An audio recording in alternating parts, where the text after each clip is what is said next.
deep space, near the edge of human territory, Captain Jake Morrison stands on the bridge of the Rust Bucket, humanity's flagship in what the galaxy calls the scrap fleet. The ship looks like a floating junkyard, patched hull plates, mismatched, engines and cables running everywhere. But Jake knows better. The story opens with first contact. The alien coalition sends their sleek, chrome warships to meet humanity's representatives. Admiral Rex leads the human fleet, 12 ships that look like they were built from spare parts and held together with hope. The coalition commander, General Voss, can barely hide his disgust. Through the translation device, he makes it clear. Humans are primitive. Their ships are garbage. Their technology is centuries behind.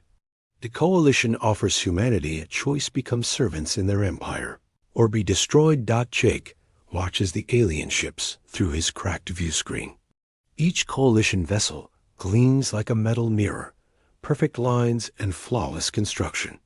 Next to them, human ships look like broken toys. "Sir," says Tom, the young communications officer, "they're giving us 1 day to surrender." Jake nods. He's been expecting this. Humanity has been preparing for this moment for 50 years, ever since they discovered they weren't alone. The aliens don't know about humanity's secret, the metamaterials. The metamaterials aren't just building materials. They're alive. Sort of Dr. Lisa Park, humanity's top scientist, discovered them in deep space mining operations. The materials respond to human thought, human emotion, human will. But they look like junk metal to any scanner dot as the coalition. Ships move into attack formation. Jake gives the order that will change everything. Wake them up. Key characters introduced: Captain Jake Morrison, flagship commander; Admiral Rex, fleet commander; General Voss, coalition commander; Tom, communications officer; Dr. Lisa Park, scientist. Asterisk battle begins in the asteroid field of Kepler 442. The metamaterials respond to Jake's command. Across the human fleet, the junk begins to change. Hull plates shift and flow like liquid. Broken-looking engines suddenly burn with new power. Weapons that looked like scrap metal unfold into configurations the coalition has never seen. The Rust Bucket transforms first. Its patched hull becomes seamless, flowing metal. Gun ports open where there were none before. The ship's AI, Anna, speaks with a voice that sounds almost human. "All systems fully awakened, Captain. We're ready to show them what humans can do." General Voss watches in shock as the human fleet changes before his eyes. His science officer, Commander Pike, reports impossible readings. The human ships are rewriting their own structure in real time. "Impossible," Voss mutters. "Their technology was primitive. Our scans showed what they wanted us to see," Pike interrupts. "These aren't the same ships, sir. They single quotes alive." The battle begins. Coalition ships fire their plasma cannons, expecting easy victories. But the metamaterial hulls absorb the energy and grow stronger. Human weapons, previously hidden, emerge and fire back with devastating effect. Captain Jake feels the ship responding to his thoughts.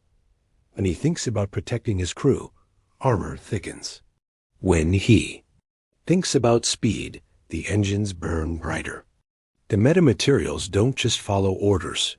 They understand human intentions. Dr. Park, watching from the science station, explains to Tom, the metamaterials bond with human consciousness. They become extensions of our will. The angrier we get, the stronger they become. The more determined we are, the faster they adapt. The coalition's perfect ships start taking damage. Their computer-controlled systems can't adapt fast enough to human unpredictability. Admiral Rex's voice crackles over the comm. "All ships, let them feel what it means to face humanity." The battle intensifies. Coalition reinforcements arrive. General Voss calls for reinforcements. More coalition ships arrive, a massive fleet that should easily crush the humans. But they're too late. The metamaterials have fully awakened that the human ships no longer look like junk. They look like predators. The rust bucket has become a sleek hunter, its hull rippling with energy. Weapons emerge from impossible angles. The ship moves like a living thing. Captain Jake realizes the metamaterials are learning from the battle. Every coalition attack pattern, every weapon type, every defensive measure, the metamaterials adapt and counter. The human fleet is becoming more dangerous with each passing moment. Tom, Jake orders, open a channel to the coalition fleet.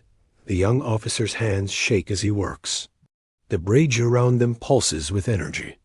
The metamaterials respond to the crew's emotions, and everyone feels the thrill of battle. Channel open, sir.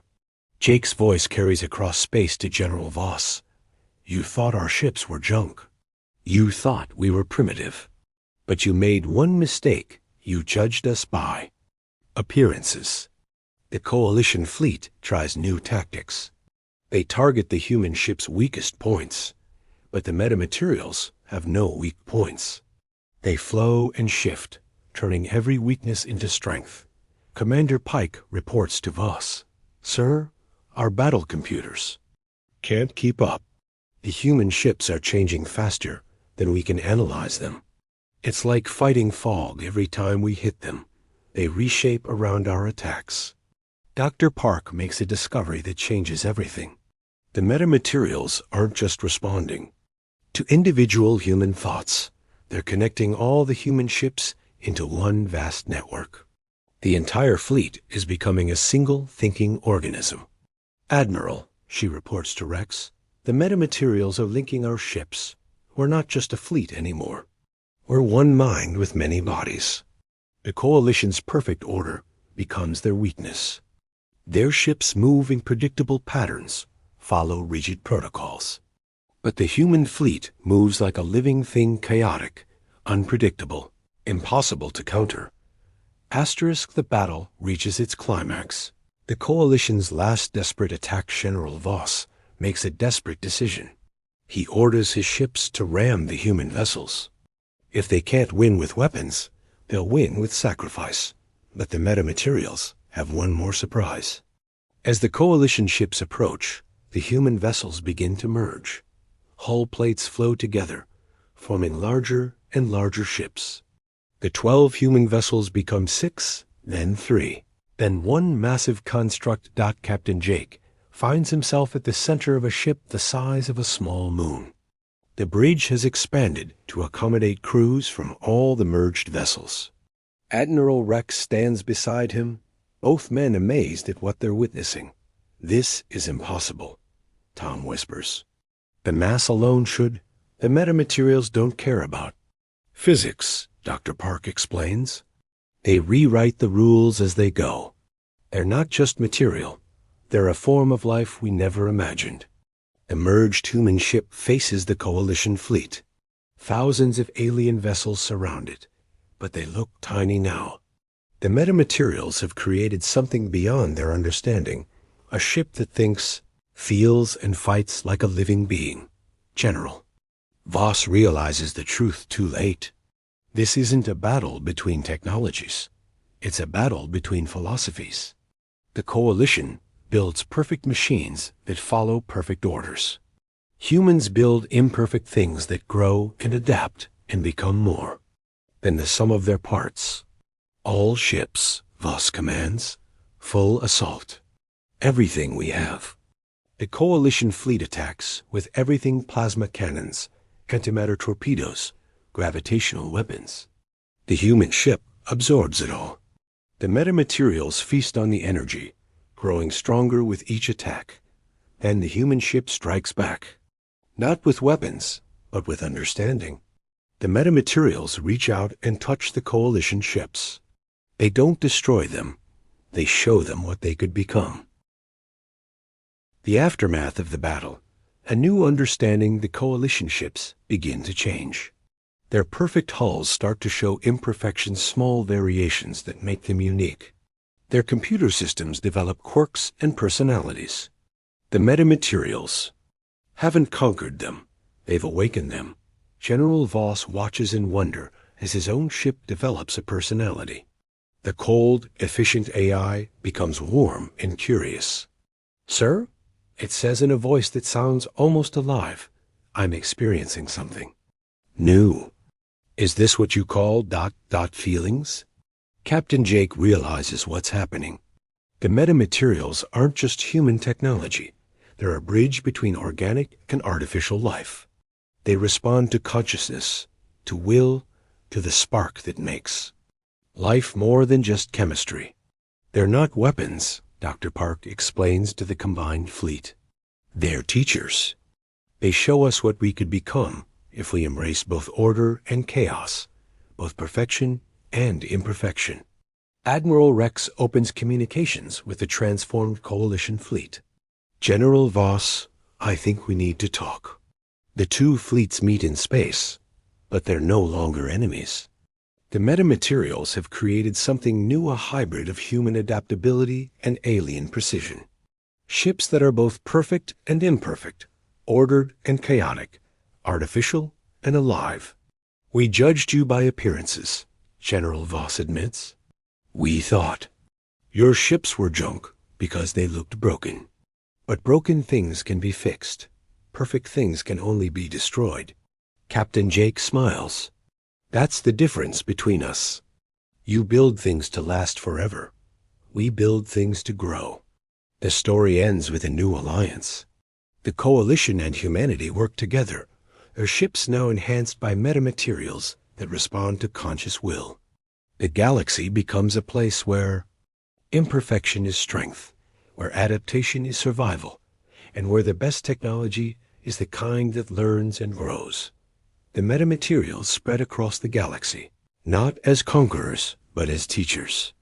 They show every species the same lesson. True strength comes not from perfection, but from the ability to change, to adapt, to become more than you were before. And in the depths of space, where the first metamaterials were discovered, new formations are growing. The universe itself is learning to think, to feel, to dream of possibilities beyond imagination. Final message. Humanity's greatest strength was never their technology. It was their ability to see potential where others saw only junk, to find hope where others saw only despair, and to build something beautiful from the broken pieces of the world. Asterisk.